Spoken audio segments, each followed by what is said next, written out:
It's incredible. Very, very impressive to have that level of dominance in your region, and we're going to see how well he is going to be able to match up for his squad here against Bolulu.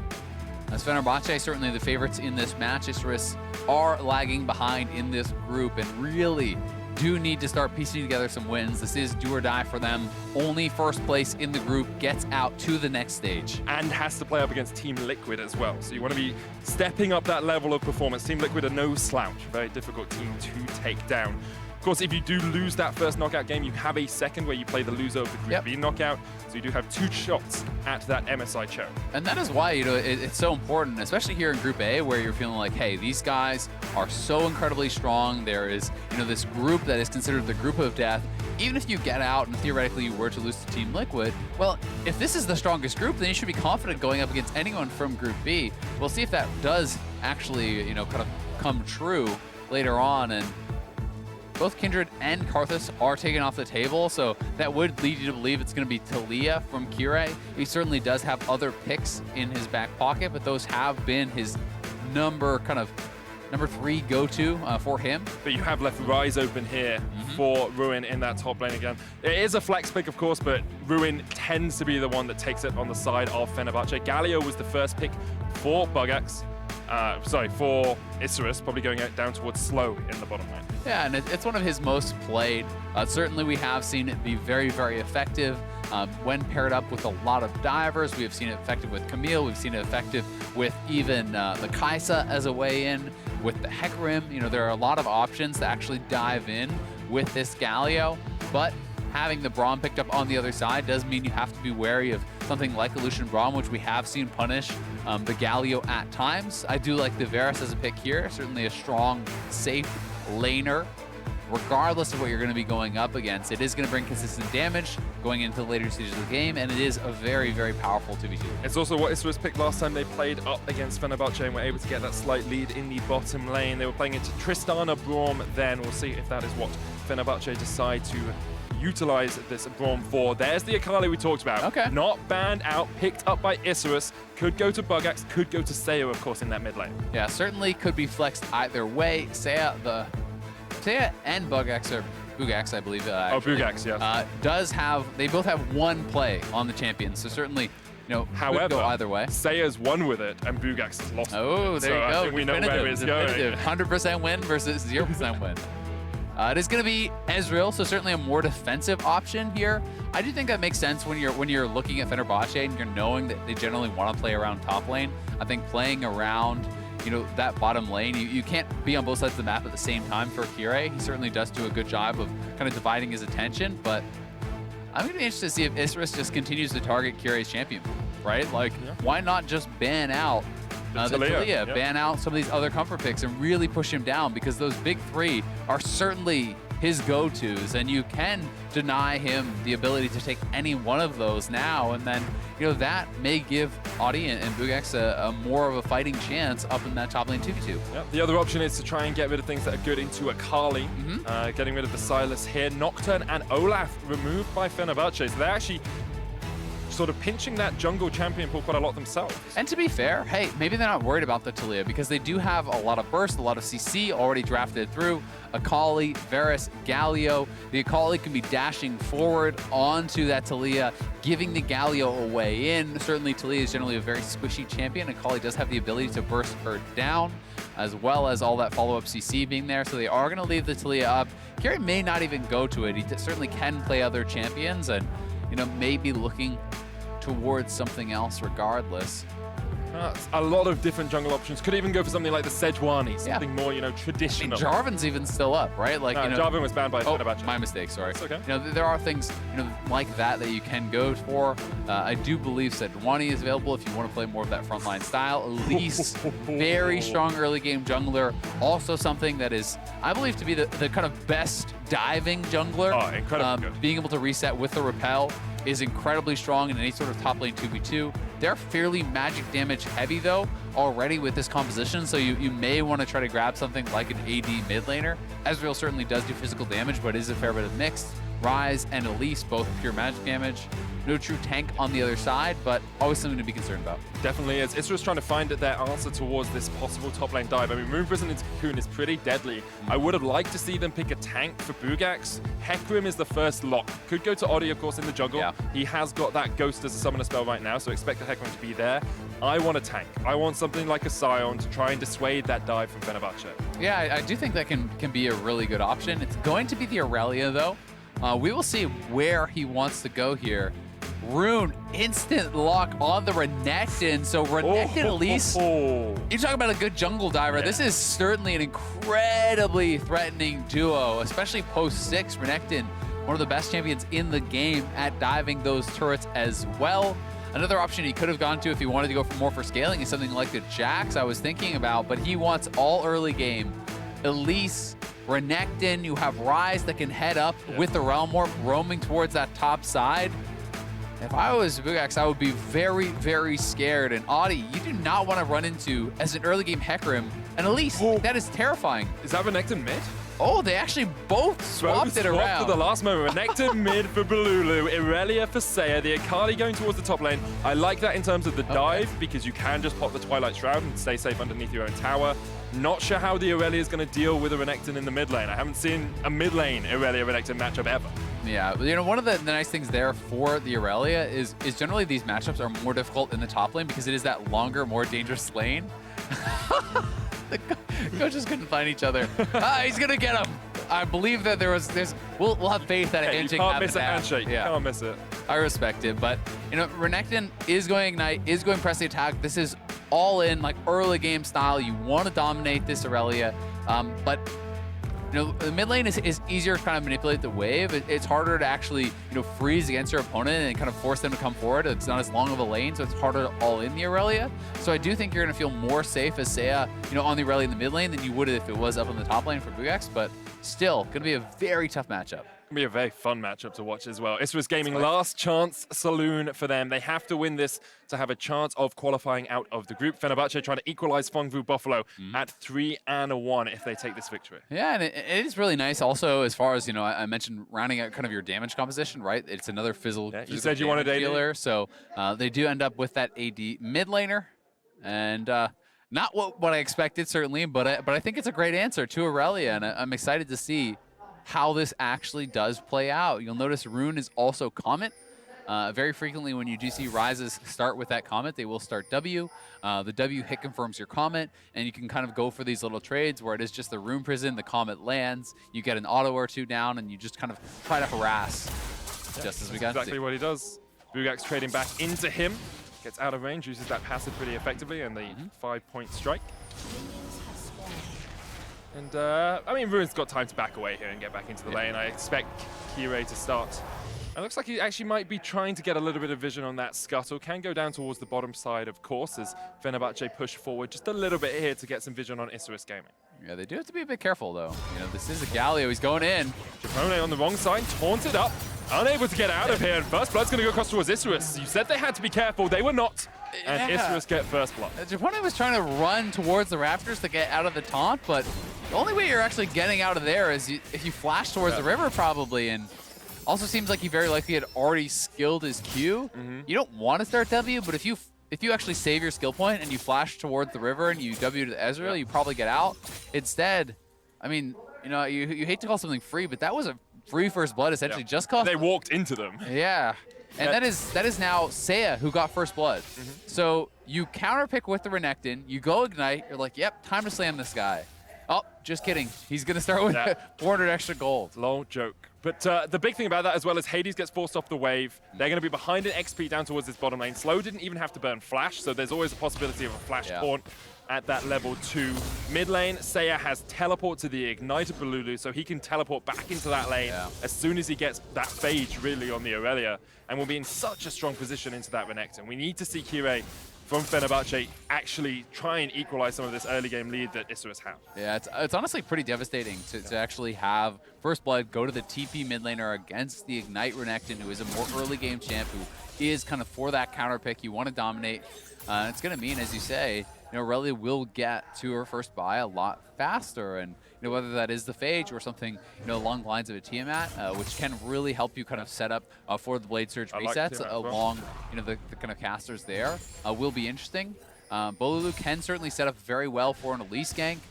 The empowered stun into a cocoon can certainly be deadly there, but if you cannot punish this Irelia, if you just go even or even fall behind as the Renekton, you're now facing down a team that can 1-3-1, and you're only going to have one teleport on your soul laners to answer. Sure, you can send Ezreal out to a side lane, but you don't want Ezreal laning against Irelia or Akali. Kirei able to take a 3 buff here as he steals away that blue. Oddie had actually backed away to get Stalker's Blade before getting back in towards the lane, so it's a little bit of an advantage. Seiya trading onto Bolulu here. Bolulu building up those Fury stacks. A Colder Meek obviously gives you extra healing if you get it off when you are in that red bar zone. Kirei looking for the cocoon here, out of vision. Seiya staying on the right side of the minions.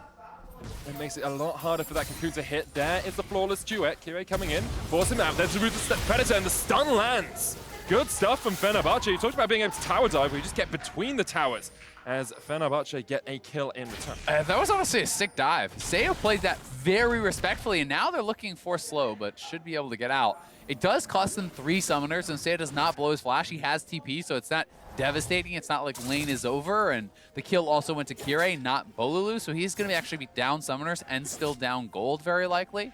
But that being said, very nice play. They know they needed to get something done in that mid lane, and they're able to force it despite the fact that Seiya was being very respectful. Yeah, he was so far back, and he was on the right side of minions, knowing Elise could be playing top side. Probably as safe as you can play this. You look at, he's on the right side of the minions, and then Bolulu's just like, no, slice and dice, flashes in for the Ruthless Predator. Yeah, I mean, he is also only last hitting with his stun. It's not like he's walking in melee range.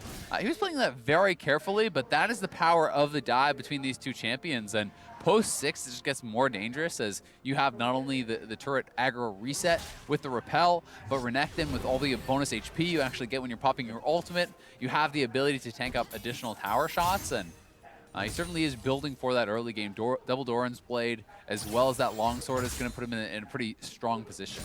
See how safe Seiya is playing in this lane as well. Just giving up CS, saying, okay, I can't push any further forward. Don't want to get caught out by that Elise. Has just hit he's at level 5, building up towards that level 6, whereas Kirei still only at 4. Oddie doing his bottom side jungle, maybe looking for something down here, but really at the moment, Oddie hasn't been able to do too much. Probably just looking for that level 6. Yeah. And he can impact the map a little bit more. Exactly, and I mean, if you run into the Elise as the hecarim, if you face check him, you're going to get slammed, right? And that is certainly something he has to be very, very careful about. But if you can power farm, if you can get ahead in that regard, hey, you're going to be feeling very good. And Bolulu with a really nice trade. Seiya going back in, puts himself in kind of a pretty dangerous spot because your health is low enough that you could get dove. They're going bot lane, though. Down towards the bottom side. The lockup on Japone is perfect. Hades, though, will get a counter kill. It actually goes across towards Japone. Hades underneath the turret here, forcing away Isurus Gaming. Warangelus and Oddie can't really do too much about this. The cocoon's going to land in the mid lane. Seiya lands the flawless duet, though, and Kirei taken out by Seiya. Return kill for Bolulu, and he'll get some plates in the mid lane, so he's actually pretty happy with that trade. Yeah, good trade from Seiya. He played that very well to get a kill, but the fact that you die with the minion wave at your turret and the kill goes to the Renekton is going to feel really, really good for them. That is, 3 waves I think he's actually going to lose because there was a double stacked wave, plus he can push in the next one. That is really punishing. Experience is such an important resource in this game, and seeing all these minions die to the turret as you make that slow walk back to lane it's painful, man. Yeah, definitely is. Look at that solo lane comparison as well. Top lane, 52 farm to 37 in favor of Fenerbahçe and Ruin. 52 to 35 in mid lane in favor of Fenerbahçe and Bolulu. These solo lanes are giving Fenerbahçe about 1,000 gold lead. Yeah, that is huge. And slow on flash, ignite, dropped on Japone. He gets smoked there, but a good job by Hades, threading that Q. That is the last hit of the Braum passive, and then here is that mid lane dive. Kirei, because he repels aggressively, he can no longer reset the turret aggro, he can no longer dodge out on that stun, and Seiya trades kill back. That was well played, but again, losing that many minions to the turret really, really hurts. Feels a bit like Kirei didn't expect the stun, the flawless duet, to last that long. Because he kind of went in, it's like, oh, he put it down, it's going to expire by now, and it just didn't. So. Or maybe he thought Bolulu could get there faster, right? Like, he didn't really join until after Kirei was already dead, so or as he was dying. So maybe you're thinking, hey, I'm going to go in aggressive, but Bolulu will peel for me with his stun, and then I'll survive. Hard to really know. Either way, still worth, definitely. Oh, definitely. And I'm going to be excited to see where exactly Bolulu goes with the build. Will it be something like Black Cleaver into Sterix? Will it actually, be an even more aggressive build? So you do see some of the Renekton one-tricks going more heavily into AD. Spear of Sojourn is something Spear of Sojourn is great as well.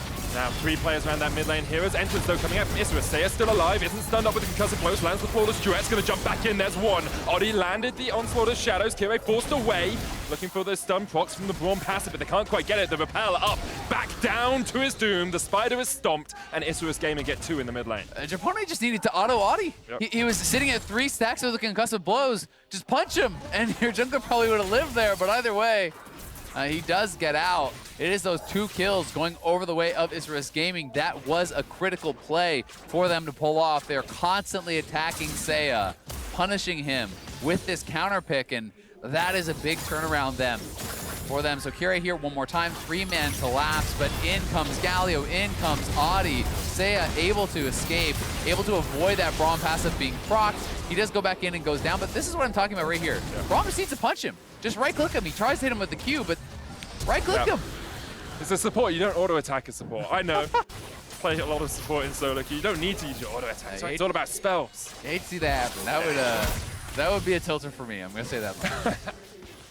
Going back to our 5 AM solo queue experience to Azael. But Isurus Gaming holding on to this game after a pretty strong early start from Fenerbahçe. We've seen Isurus fight back, 3 kills now on Seiya in that middle lane. Has gone Tiamat, like you said, now into the Phage, building up towards that Trinity Force.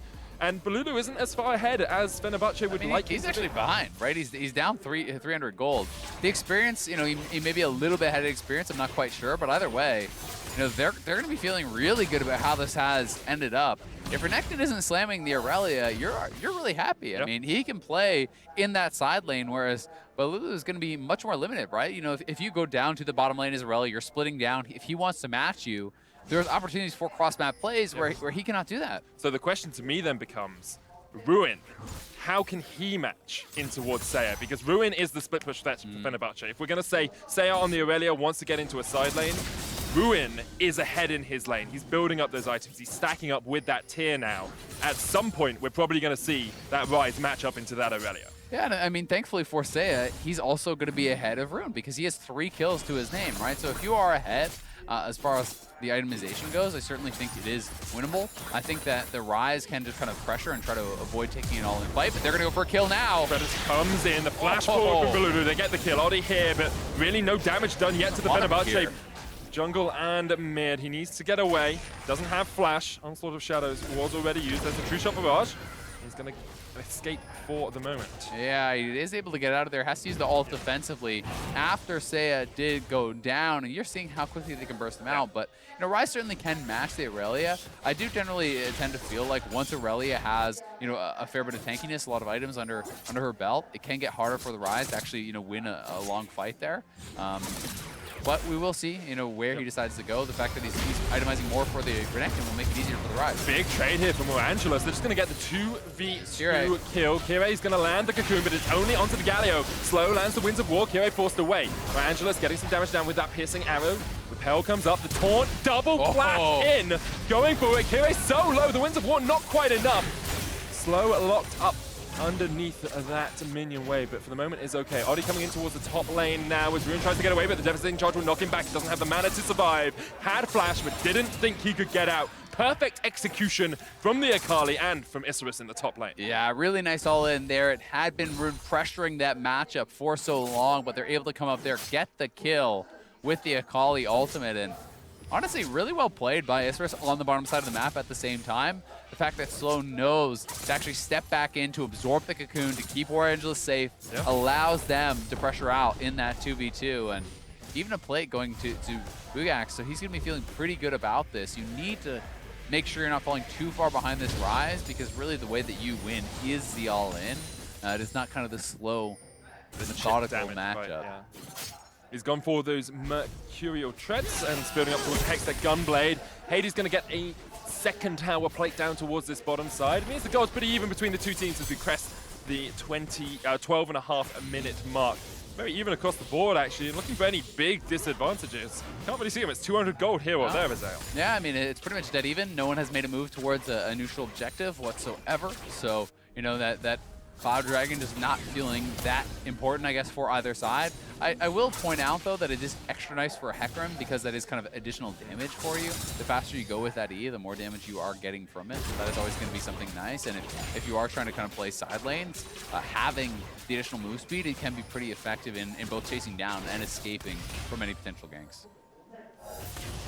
A little bit of a group here from Fenerbahçe, from Isurus down towards the Cloud Drake. He said Oddie might want it for the hecarim. He agrees with you, Azael. There you go. Great minds think alike. Of course, fools seldom differ as well, so don't take it as too much of a compliment, but there is the Cloud Drake going across towards Isurus. 30 minutes in, they might trade it though for a Rift Herald as Kirei starts it up. No real vision control for Isurus up towards this top side, so not aware that this is happening, or even if they are, they don't seem to care too much. Yeah, and it's hard, you know, even if you do know that it's happening to this point, you probably can't actually make the play up there. Bolulu back, he does have the cleaver completed. Certainly a very strong point in the game for him, and he's going to be pretty happy in this matchup until Irelia does complete Triforce, but seeing as we did see Seiya go towards the Tiamat first, you are certainly going to be delayed in that regard. Rift Tower is actually going to be used mid here as well, looking for that first tower. Oddie's on his way up. As you say, they should, because Bolulu is just chipping away at that. Oddie trying to get here in time, but that Rift Herald charge should be enough. Takes it down. First tower across towards Fenerbahçe as they strike first in terms of those turret bloods. Yeah, and a lot of gold in the pocket of Bolulu there. Does pick up the 450, gets the local gold, plus the first turret bonus, and oh, they're going to Hades. Yeah, Hades just chunked out. The onslaught of shadows across the wall as well as Hades will get taken out with the rampage. Oddie on the chase here. They can continue to push onto Japone because he's really got nowhere to go. Flashes the wall, will escape for the moment. And meanwhile, the rest of Isurus are looking for that bottom lane. You can see Warangelus pushing in. This turret shouldn't be long for Summoner's Rift. Warangelus can take that by himself. Isurus coming up here is Kirei. Gets face checked in by Seiya. There's the flawless duet. They land the knockup. Repel still available for the Elise. Oddie on his way up, but the taunt lands just in time. Seiya chunked out Bolulu, trying to get onto the backline, but lots of damage coming out from the rest of the team. Bolulu caught up with that flawless duet. Seiya doesn't really want to jump back in, but the double taunt's going to be enough. However, Bolulu turns it back around with the Cold and Meek. Can't quite get the final shot on towards Slow. Ends up being a 3-for-1 trade in favor of our LATAM representative. Yeah, very costly fight for Fenerbahçe, honestly. Some pretty big mistakes there from them as Hades Arkin shifting into Slow, does not know that Oddie is around. He gets first down, and that kind of triggers this whole exchange. And Isurus Gaming, honestly, layering their CC very well, playing out these skirmishes really, really well here. Utilizing the taunt, utilizing that to set up the stuns here for the Irelia. And Bolulu could not actually connect to his targets to really finish off anyone. The Triumph really helping out Seiya in that fight as well. You can see him healing up from it a lot. I thought at this point, you know, you face check into an Elise, you're more often than not dead. Yeah, but the Galio comes in very quickly, despite the fact that it was a good repel. The taunt lasts long enough to actually get there. Then Bolulu dropping the Ignite, doesn't have flash, can't actually come through. And you can see they wait until the stun lands, Justice Punch comes out, they're down into XQ range, does charge back in, and Bolulu very strong, but not strong enough to actually survive through that CC and take anyone with him there after Seiya goes down. I think Seiya could have, a slight misplay. Yeah, if he jumps on the Renekton first as well during the taunt, I think he just kills Bolulu and then you just kill the form afterwards. So maybe a misclick, maybe just a slight misplay, but Isurus will be very happy with the state of affairs. Seiya, oh, that is some game sense right there, to think maybe they're sitting in this bush. Your tower's still half HP. That's good stuff from Seiya. I'm honestly really impressed with Seiya this game. Like, he got counterpicked. He's getting non-stop attacked, and he has survived it very well. They're going to go forward onto Seiya. They don't see any other way out, but 4 members coming down. Chain of Corruption doesn't quite connect. Bolulu jumps on towards Seiya, has a lot of damage coming out, but the Justice Punch will lock him up, and the taunt is there as well. Seiya takes down Bolulu, and this early game from Fenerbahçe has fallen apart. 17 minutes in, Isurus well in control. Ruin even getting chased out here by Buggax in the top lane. Ruin on his signature Ryze pick is losing the 1v1. True Shot Barge comes out, but Buggax with the perfect execution will take the kill. He's 2-0 up in this lane. It is 13-6 in favor of Isurus, and it's not going to stop. Kirei now getting caught out. Unstoppable Onslaught doesn't quite connect. Japone and Hades are just waiting around the corner. They'll come in and join their team, but Azael, it was only 2 games ago we were saying Fenerbahçe, Fongbu, Buffalo, definitely the top teams in this group. No challenging them. We saw PBB lose to Bombers, and now we see Isurus actually dismantling Fenerbahçe. Yeah, they really are. And I mean, honestly, it's becoming way too obvious, right? You know, Kirei, all he is doing is going back to mid lane over and over. Now trying to go on a slow, but that's going to be the end of that play. And you know, if all Kirei wants to do is go to Bolulu, Seiya has survived that so incredibly well, and yes, he has 5 deaths, but he's 6 kills to his name. He's actually up in gold over his opponent significantly. And any time that gets counter-ganked now, it's gonna mean doom for Fenerbahçe. So now they're in this position where your kind of time in the sun is a bit over here for Bolulu. The matchup is gonna be swinging more into the favor of Seiya, and he also has TP advantage when you're out to that side lane, so they have to be very, very careful about how they play this out. If both your soul lanes are winning as they are, you can 1-3-1 with TP advantage so easily. You definitely can, and this is the point in a game where Fenerbahçe would usually say, Ruin, come and save us. We saw him do it in their finals. We saw him play this Ryze to great effect in those matchups in Turkey, but once, well, we've just seen this game, him not actually be able to do too much into Buggax. I was expecting Seiya maybe to face check there, but once again, his game sense is on point, aware that Fenerbahçe could be waiting for him. It's another Cloud Drake if Isurus want to take it, but at the moment they just seem to be controlling vision, trying to get some deep wards in. Yeah, they're looking for Bolulu. This is greedy. Far. Yeah, Oddie there's the hero's entrance as well. Seiya coming in, the stun will land with that cocoon, the teleport used. Slow, great taunts. There's the Vanguard's edge as well as lots of damage coming out from Seiya. He jumps around the back of the fight. Oddie coming back in. Seiya's still alive. Elise trying to take him down. Kirei double taunt comes out though. And this is a great fight. Buggax with the double execute, using his ultimate to perfect effect. Keeps chasing into Japone here. It's a triple for Buggax, and 17 kills to 7 up. Isurus are looking for the inhibitor. Yeah, this is inhibitor straight up. I mean, that was honestly amazing from Buggax. Comes in and just knocks them down with the ultimate. 5-0 now on the Akali. Fenerbahçe are getting blasted in this game. The inhibitor is going to fall. It's the bottom inhib. As Baron is spawning, that is setting you up for success. He's played this Akali once this split, lost on it, and then he comes out of the woodwork against the best top laner in the group. Ruin has shown us so often that he can totally dominate a top lane, but here, Isurus Gaming, like we both said, this is too greedy, you're going too far. Isurus pulled the trigger and everyone piles in. Yeah, and that deep TP from the Akali really was the difference maker. They have Galio to keep Oddie alive. I do think he pulled the trigger perhaps a little bit early. That is the only kind of criticism you can levy. But Seiya goes in, is able to survive for so long, getting so much damage out, and then watch this ultimate here from Buggax. Goes back, hits the ultimate through 2, getting the double execute. Then flash forward for the 5-point strike, hits the slow, and is able to clean up Japone. He is going to be so damn strong on this. Got Morello's finish now as well. Ruin, it's no way that you can deal with him in a pure 1v1. Ruin has the Realm Warp. He's going to try and get away with it. Dodges away, but out of it with the perfect execution. Stun. Buggax is able to keep him around. Slow there with the taunt as well. Forces him back. And it's purely Buggax all the time. 6-0-0, 2 items complete on the Akali, and there's nothing you can do about him in a side lane. And I mean, Oddie is 2-0-10. Quietly, you know, has gotten a massive amount of farm. He's up a level. He is really strong on the hecarim as well. You know, this whole team is well and truly online. They are looking very, very good. They have the side lane advantages. They have the double TP for that advantage as well. Oh, nice repel from Kirei. But here comes Oddie, onto the shadows of the backline. Japone there with the Glacial Fissure. Here's the hero's entrance though, and they just sweep them away. They are but dust under the feet of Isurus Gaming. A double for Seiya, looking for a little bit more as they dive underneath the tower. Oddie will get the 3rd. The 4th will not quite go down as Hades escapes back towards his base, but Slow says, oh no you don't, my friend. I will chase you to the end of Summoner's Rift to take down the kill. Ruin has respawned, but there's not really much he can do. He doesn't even have the damage. Teleport behind him onto a super minion as Isurus Gaming look for the end. Yeah, they're going to push it up. The minions are here. I think they probably should retreat. You know, Kirei is coming up, and they will back out, but Isurus trying to make a statement here. I mean, they're running past 2 turrets, past the inhibitor, killing the AD, and then the TPing in. Like, oh, it's time to end. You know what I love about the statement, though? They didn't even take the tier 2 in top lane. It's all about the kills, Azael. Yeah. Don't need objectives. We're 22 kills in 22 minutes. 8 kills from Fenerbahçe. There is a 9,000 gold lead for our Latin American representatives, and they are showing us those first 3 games of the day do not mean anything. They can come out fighting. Yeah, I mean, it's back-to-back games, and it does start off well for Kirei. Certainly does get out of there. The dive in, you're thinking, hey, maybe they can turn something around. But Galio has been there time and time again. It's been such an enormous pick for Isurus. Slow has been having a monster game. Then Warangelus coming in, Oddie diving deep onto Hades. Hades does get the kill, but I love hey, some Slow. Just keep on going. Slow able to clean that up.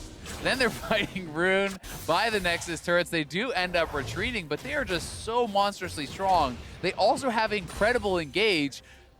Fenerbahçe feel like they're almost checkmated. They're going to need some miraculous play, I feel like, to get back in this. But when you're losing in both solo lanes, you have not really any disengage for this hecarim plus Galio combo, as well as really good ability to actually knock down the Baron when you have Blade of the Rune King plus Rage Blade on the Varus. Like, there's so many ways for Isurus to actually win out this game. You can 1-3-1, you can force a fight, you can take the Baron, do whatever you want. I want to see them do it by the numbers, Azael. I want to see that vision control. I want to see them just force the life out of Fenerbahçe. There's no point in taking a 50-50 play anymore. Yeah. You can push forward. You have a massive gold lead. They can't answer you. Get that deep vision in, go for the objectives, and just starve Fenerbahçe out of this game. I mean, the way I kind of always like to look at it is what are your % chance to win the game now and look for something better? Hades is dead. It's looking a lot better in terms of percentages right now, getting up to probably about 95% in favor of Isurus Gaming. With super minions pushing in that bottom lane, there's really nothing Fenerbahçe can do. They don't even need Baron, right? You could potentially just end the game, you know, walking it straight up. They are going to at least take down a second inhibitor. I think Baron is the safer play. You know, why take the risk? And, you know, it's like if you have, say, a 90% chance to win the game, a 50-50 is obviously horrible, right? You know, if you have a 10% chance to win the game, 50-50 sounds pretty nice. Take it every so, time. you know, it's always kind of looking at what is your current state in the game and what can you do to make that better. Sneaky beaky chain of corruption's going to land here. Kirei torn it up. Gone. That is the jungler down, and immediately Isurus Gaming turn their eyes towards that Nasher. They can just take it pretty easily. No real response available from Fenerbahçe. The only thing you can see is a true shot barrage steal, but if that happens, it's just not Isurus Gaming's day. Yeah, exactly. I mean, you're depending on mistakes now as Fenerbahçe, right? You know, if you have no reasonable way to win this game anymore, you're hoping that your opponents make a massive series of mistakes. Opponent gonna check, but the Baron is already gone. They are more than 10,000 gold ahead. They have 2 dragons to their name. Double Cloud, maybe even Triple Cloud if they want to actually grab it. Their engage is massive, and you can see, look at that gold graph. It is just getting so heavily in their favor. You have to give so much credit as well to slow this game. His Galio taunt's been absolutely on point. I think he's got 2-1-18, so participated in 20 out of 24 kills in this game. Been in the right place at the right time. Warangelus has had a bit of a quiet one, 3-0-5, but that's mostly because the rest of his team has been doing all of the work for him. He's done what he needs to do as an AD carry. Yeah, exactly. I mean, he's farming up well. He has a lot of items. He still is strong, but it's been about these solo lanes. It's been about the playmakers, and they have been everywhere. Kirei, you know they have to go for some sort of miraculous pick. Maybe if you can instantly burst someone down, you can win the fight, but Slow is on the side here. He's ready to go in. Hades jumping forward with the Arcane Shift, doesn't have the flash to get out. All 5 members of Fenerbahçe here in the top lane, as now they have to answer mid and bot. Baron still up for the next 2.5 minutes with the Akali pushing in bot. Buggax really unanswered on this pick. Yeah, I mean, they have Baron buff in 3 lanes, right? They're really kind of testing the wave clear here from Fenerbahçe. It's very difficult to answer on all sides. They have 4 members top, so hecarim's pushing in mid. Slow there, 3-man taunt. There's the Vanguard's edge as well. Seiya's gonna dive in. Oddie jumps in. Ruin fighting off towards Buggax on the bottom side. Ruin actually winning the fight. Buggax is forced away, but on the top side, it's all Isurus all the time. Only Hades left alive. A 1-for-3 exchange in favor of Isurus. However, Hades answers with a kill of his own. He shuts down Oddie. Still, 1 inhibitor down. Bottom lane has respawned. Inhibitor tower falls in the top lane, but Ruin is on his way up. Slow pressing forward. Flashes can't quite get it. And now Isurus may be forced back just a little bit because Ruin does have a lot of damage. They will take the inhibitor. They didn't get bot, so there's still 1 inhibitor alive for Fenerbahçe. But it's a very, very dire state of affairs if you're a Turkish fan. Yeah, it really is. It looked like Buggax there was trying to dive the Nexus turrets to take down Rune, so maybe getting a little bit too hyphy, but they're still in an incredible position. No such thing as too hypey in a game like this. I can test that point, but I will not go further. We have 10 more kills than there are minutes in the game. Either way, they're up 12K. They have all the inhibitors cracked. Last one to take down is in that bottom lane, but here it is one more time.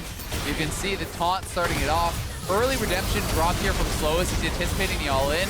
Slow has honestly played a near immaculate game. He has been so on point. Oddie even taking up as many turret shots as possible, allowing Seiya to have the time to take down Japone. At the same time, Rune did get a kill that, perhaps stops the game from ending, and Hades flashing in, nails the Q to take out Oddie. So they do get a couple kills to try to keep some miracle chance alive. But if Isurus do play this slowly, get the last inhib, walk around as 5 members, I think it's all there. Trying to come straight onto Ruin. He's stunned up, he's done, he's unstoppable. It's Seiya. This is Isurus Gaming just cleaning up the fight in the base. There's nothing Fenerbahçe can do. Press your buttons all you like. Isurus Gaming are here to party. They shut them down. They catch out Fenerbahçe. And this is an incredible performance from our Latin American representatives. Isurus Gaming show us you can never count them out. They still have a shot at qualifying for knockouts. Back-to-back upsets in Group A. Isurus and Bombers have been counted out by almost everyone, and now Fenerbahçe 2-2 tied with the Bombers. Both those teams just one game behind Fengvu, and behind them 1-3 now for Isurus. They still have a shot here. They still have games to give, and what an incredible performance from them. This was not just a win that they barely scraped by. They just destroyed Fenerbahçe. They styled on Fenerbahçe this game, and especially Buggax in that top lane.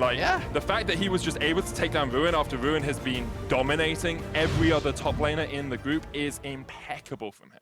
Yeah, certainly very impressive performance from him. I would give a nod over to Zeros as well. I think he has been incredible. So certainly contesting, I think, who is the best top laner in the group. But, Rune definitely has been a monster. And, Oddie and Seiya felt more than equal to the task of what kind of Kirei and Bolulu were throwing at them. It was about this Renekton counterpick. It was about them going straight at, this mid lane pick. And I'm honestly so impressed that they were able to not only withstand that, but really turn it around. I think Seiya showed us a lot of his veterancy on the world stage and in international tournaments as well. So safe, so cautious when he needed to be. Even when he died that first time, it wasn't really his fault. There's not much you can do about being double tower dived by a Renekton and by an Elise.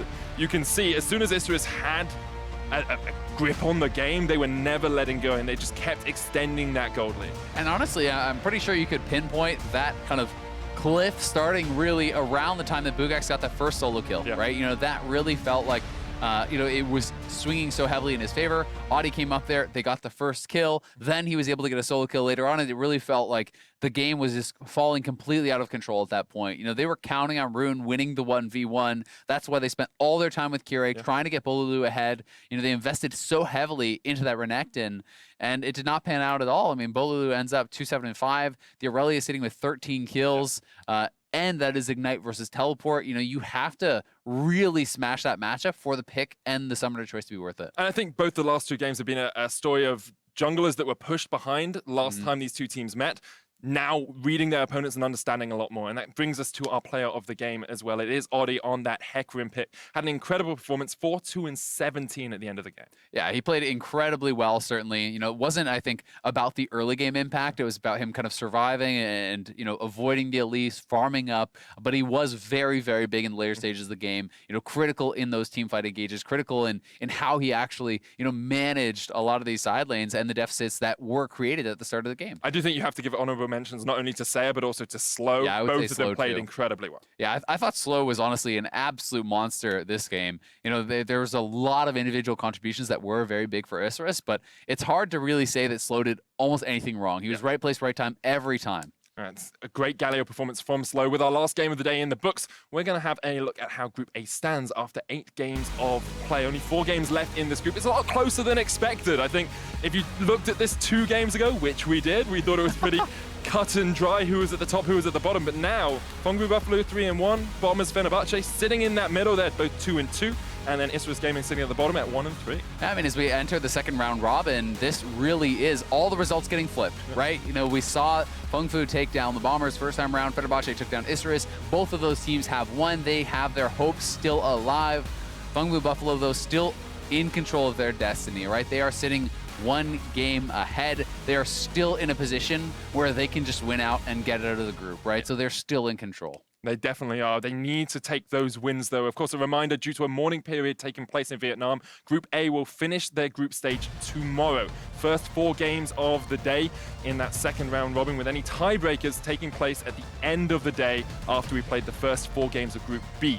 We're also getting the first look at Group B with Detonate and Focus Me from Japan, Mega representing Southeast Asia, the CBLOL's INTZ eSports, and Vega Squadron from the CIS. And I think it's going to be really, really exciting, you know, and you want to say Group A was supposed to be the group of death, but a lot of these teams that were kind of counted out in that group are now showing up, and I do think it's anyone's group there. You know, I think a lot of people are looking over at teams, you know, like the Vega Squadron perhaps, and even INTZ and some of these squads to be able to maybe be favorites in that group. But I think it could be going any way, and I'm going to be very excited to see how that's panning out. And also, we could be in for a marathon day of 8 games plus, you know, up to 3 potential tiebreakers. Oh, I really think we need the 4-way tiebreak in the group with everyone sitting at 3 and 3. It's still possible. Just saying. I love ties. I'm from Europe. That's kind of what we do. Exactly. Best of 2. Speaking about Group B, though, obviously, you know, I talk a lot with Vedius, and he's always very big on Japan. This is the year for Detonate and Focus Me, so we'll have to wait and see. It's going to be a fun group to watch. Yeah, it definitely will be. I'm not sure I'm convinced by that from what I've seen, but you know, Vedius eternally faithful in Japan. It's fine. I can throw him under the bus because he's not here right now. So, yeah, Vedius thinks Japan is the best region in the world. There you go. Take down FKT, obviously, right? Apart from that, the rest of the group is looking pretty strong. You know, Vega, I think, to me, are one of the stronger teams in that group as well. Yeah, they definitely are. I mean, you know, you have a lot of these different regions where it is exciting to see how they do match up. I do think at times it can be difficult to really judge the strengths of the different teams in their regions, especially when you're coming from a region where you're completely dominating, because you don't know is that because you're such a good team? Is that because, you know, the level of competition isn't up? You know, how much are you kind of being hurt by perhaps, you know, not having that same level of competition, something we talked about earlier. But I also think that this is an opportunity that we've seen in Group A where the teams that were kind of counted at the start, you know, went through the first round robin. They did lose their games as expected, but then they learned from that. They actually bounced back and changed their strategies. And we're seeing, you know, how much talent there is in some of these squads and how much they can adapt to and try to overcome some of the favored teams. I think there's 2 sides to that discussion as well. You've got the adaptability across the course of the tournament, but you've also got the explosiveness of best of 1, right? Because you can just bring something a little bit random out. You can just bring something a little bit spicy out and win a game against a team maybe you wouldn't be favored against. Yeah, definitely the case. So going to be exciting.